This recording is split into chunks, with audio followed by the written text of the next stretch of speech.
반갑습니다. 토토홈즈 스포츠 분석입니다. 영상 시작 전에 구독과 좋아요 눌러주시면 감사하겠습니다.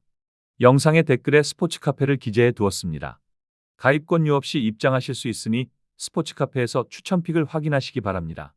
이어서 분석 시작하도록 하겠습니다. 첫 번째 경기는 전북 현대와 김천 상무입니다. 전북의 포메이션은 4-3-3을 활용하고 있습니다. 콤파뇨는 타점 높은 제공권 싸움에서 압도적인 힘을 발휘하며 페널티 박스 안에서 언제든지 득점을 노릴 수 있는 확실한 무기입니다. 전진우는 좌측에서 빠른 돌파와 크로스를 반복하며 공격 전개에 활력을 불어넣고 있고, 김진규는 중원에서 템포를 조율하며 상대 압박을 무력화시키는 패스 능력을 보여주고 있습니다.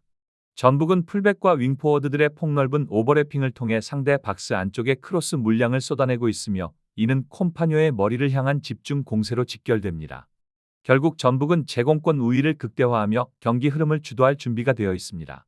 김천 상무의 포메이션은 4-4-2를 활용하고 있습니다. 박상혁은 왕성한 활동량으로 측면에서 돌파를 시도하지만 수비 가담에 에너지를 많이 소모하면서 공격 효율이 떨어지는 편입니다.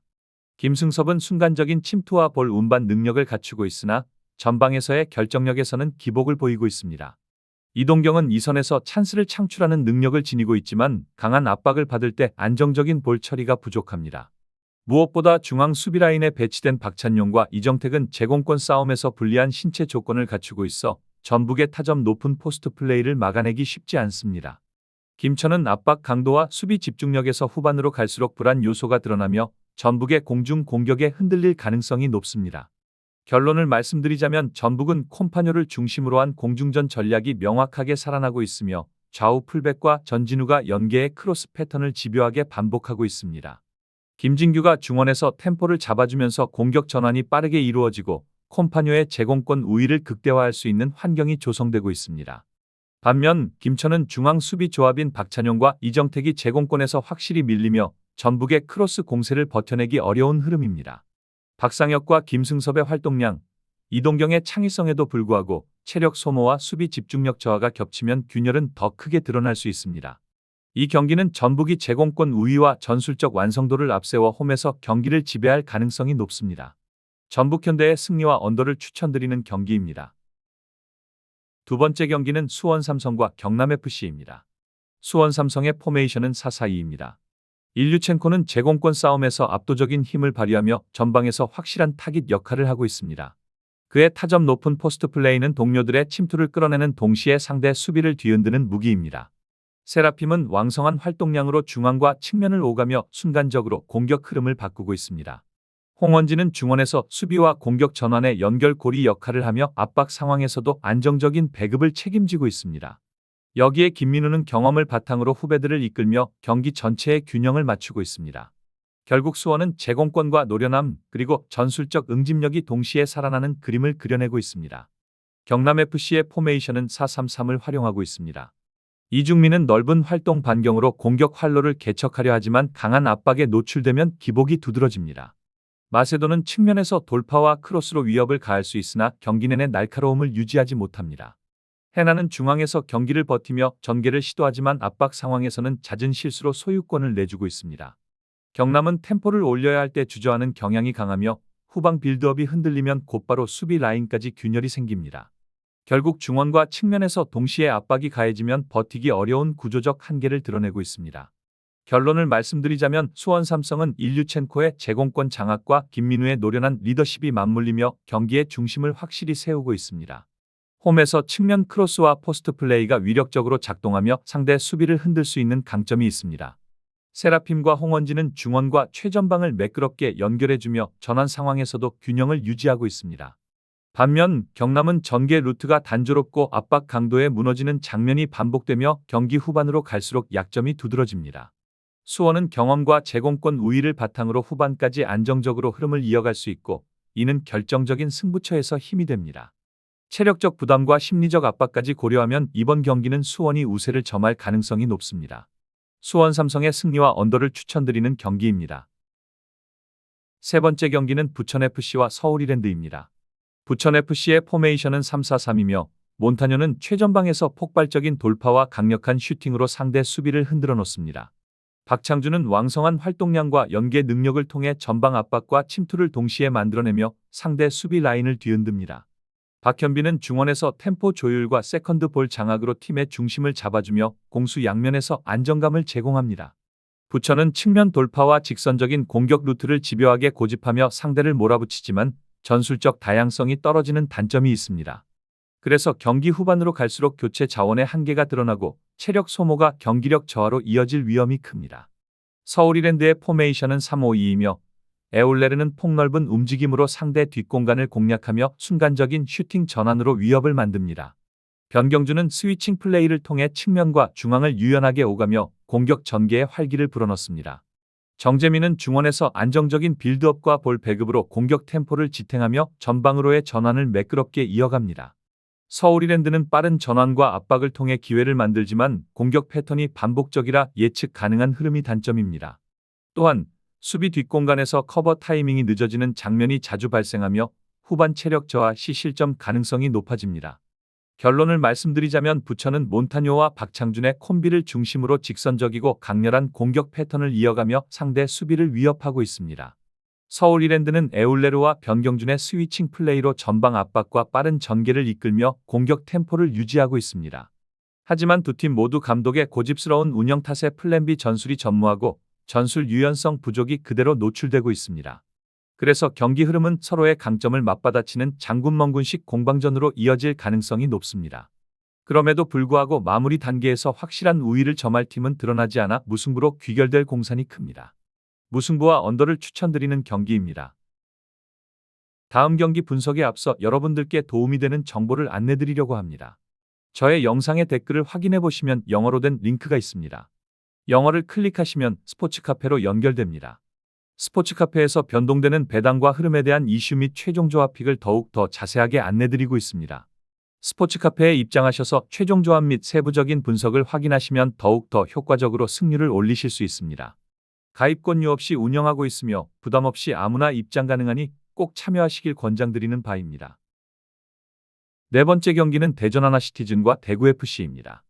대전의 포메이션은 4-4-2이며 유강현은 제공권과 마무리 능력을 통해 전방에서 중심축 역할을 맡고 있습니다. 정재인은 발빠른 스피드와 순간적인 가속으로 상대 뒷공간을 끊임없이 위협합니다. 김봉수는 중원에서 압박과 템포 조절을 동시에 수행하며 공격과 수비 전환의 연결고리로 기능합니다. 대전은 전체적으로 빠른 템포와 적극적인 전방 압박을 통해 상대 수비 라인을 무너뜨리는 데 집중할 가능성이 큽니다. 특히 정재희의 뒷공간 침투가 이번 경기에서 결정적인 변수로 작동할 수 있습니다.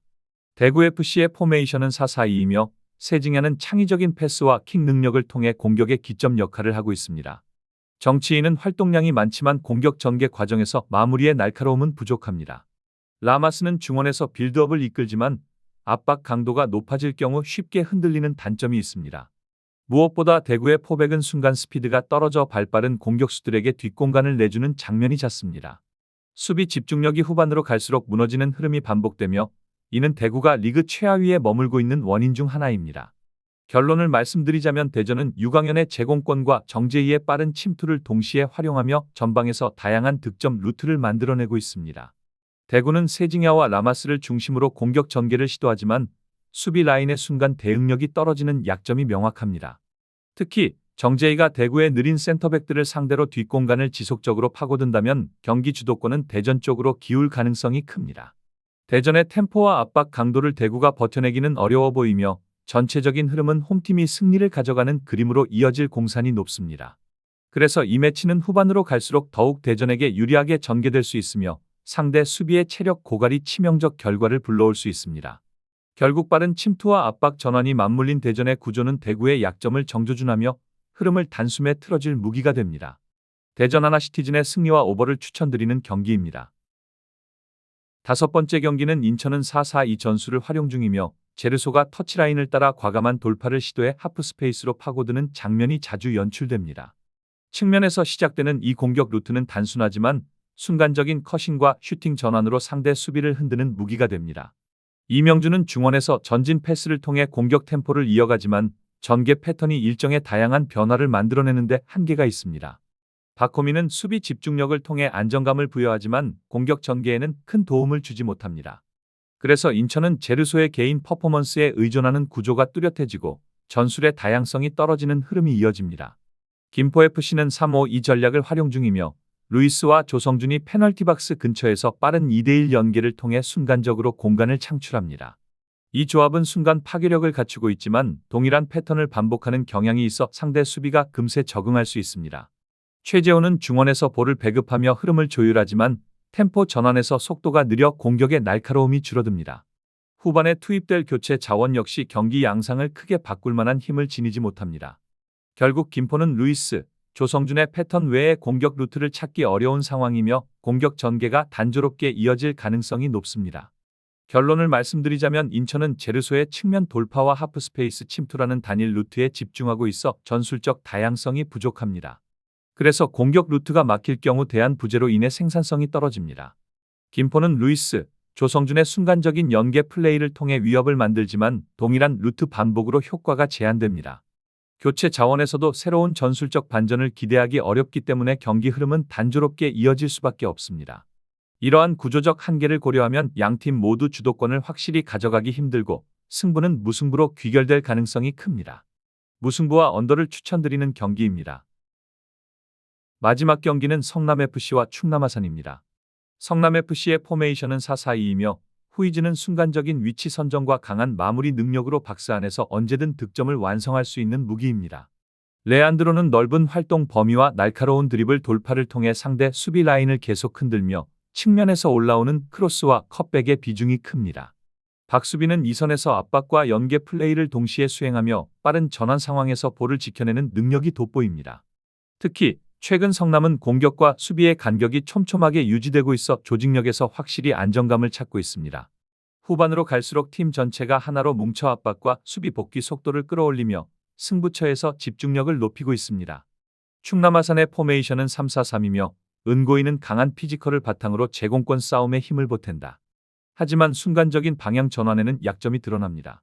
김승호는 중원에서 왕성한 활동량을 바탕으로 압박을 가하지만 점유율을 지켜내는 능력은 다소 흔들립니다. 손준호는 이선에서 전진 패스와 전환을 시도하지만 경기 후반 체력 저하로 템포 유지가 어렵습니다. 전체적으로 수비 라인이 버티는 힘은 있으나 빠른 역습 전환에 흔들리는 장면이 반복되고 있습니다. 특히 원정 경기에서는 수비 집중력이 끊기는 순간 대량 실점으로 이어지는 패턴이 자주 나타납니다. 결론을 말씀드리자면 성남은 시즌 막바지에 접어들수록 후이지의 결정력이 빛을 발하고 있으며 레안드로와 박수빈의 연계까지 가세하며 공격 밸런스가 완성되고 있습니다. 팀 전체가 강한 조직력을 기반으로 90분 내내 압박과 수비 전환을 끊임없이 반복하며 그래서 상대에게 공간을 내주지 않습니다. 반면 충남아산은 활동량은 유지되지만 세밀한 전개와 뒷공간 관리에서 약점이 드러나고 있고 경기 후반으로 갈수록 집중력이 무너집니다. 결국 전술적 응집력과 심리적 에너지를 동시에 확보한 성남이 승리할 가능성이 더 높습니다. 그럼에도 불구하고 충남아산이 강하게 맞서더라도 후반 교체 카드 활용과 집중력 차이가 결과를 가를 것입니다. 그래서 이 경기는 성남이 분위기와 흐름을 주도하며 확실한 승부처를 만들어낼 시점입니다. 성남FC의 승리와 언더를 추천드리는 경기입니다. 추가적인 조합을 원하신다면 구독과 좋아요를 눌러주시면 감사하겠습니다. 더 다양한 경기에 대한 세부적인 분석과 결과가 궁금하시다면 영상 하단의 댓글을 확인해 주시면 되겠습니다. 모든 경기에 대한 분석에는 100%는 없습니다. 다만 한 달 동안 가계부를 봤을 때 수익권이냐 아니냐의 차이로 프로토는 많이 좌지우지됩니다. 제가 매일 적중할 수 없겠지만 최대한 적중하기 위해 노력하고 있으니 이 점을 이해해 주시면 너무 감사하겠습니다.